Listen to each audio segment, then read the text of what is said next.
Business news now from Stephen. We're going to start with Yahoo. They've announced even more job cuts, haven't they, Stephen? That's right. The internet firm is going to cut 15% of its workforce, or more than 1,000 jobs, by the end of this year.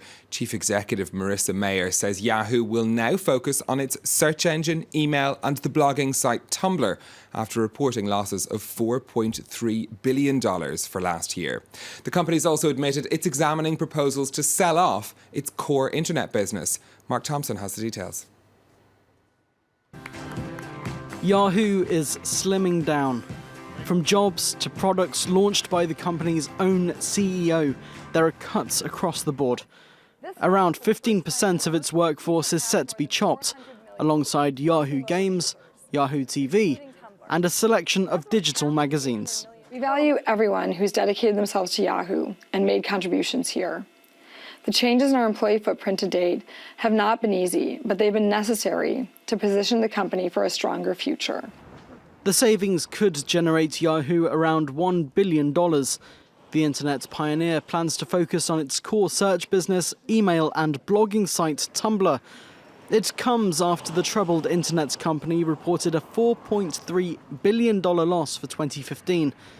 Yahoo struggled to keep pace with web giants like Facebook and Google, putting CEO Marissa Mayer in the firing line of investors.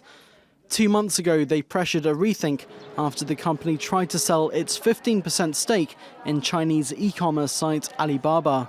The board and management are aligned that exploring additional strategic alternatives in parallel to the execution of our plan is in the best interest of our shareholders. The attempts to streamline are seen as a sign the board may be willing to sell its core business in what's being called a reverse spin-off.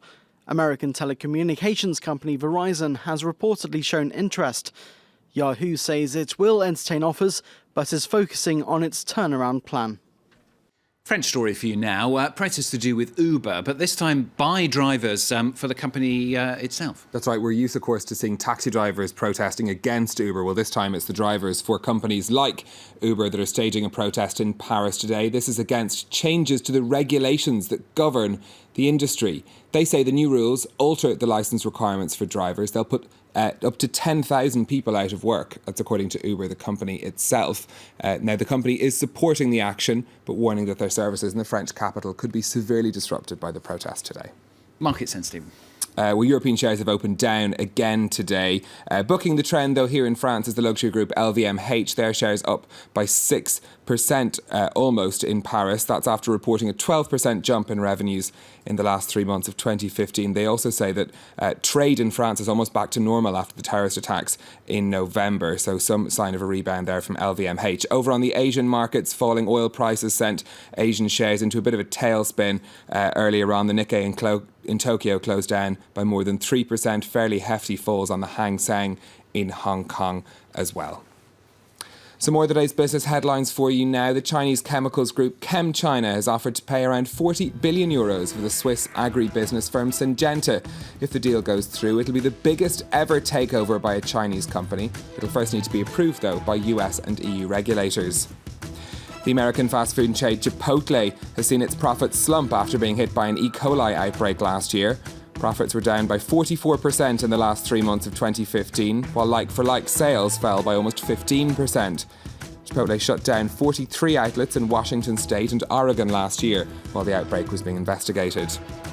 And Amazon could be set to open up to 400 physical bookshops in the United States, according to the head of a major US shopping centre group. The boss of General Growth Properties made the comments in a call with investors. Amazon opened its first physical store in Seattle last year, but has refused to comment on any expansion plans.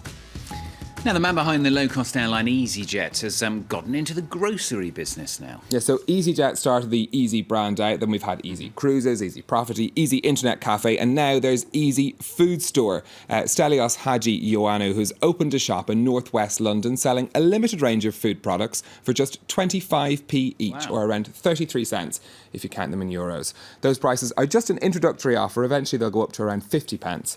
It's an attempt by the businessman, though, to cash in on the market that's been cornered by German discount retailers like Lidl and Aldi in the UK. These customers seemed reasonably pleased by the idea.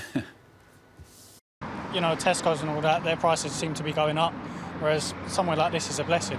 Well, we saw it on the internet. Couldn't believe the prices. 25p for everything. It's unbelievably cheap, so couldn't miss out.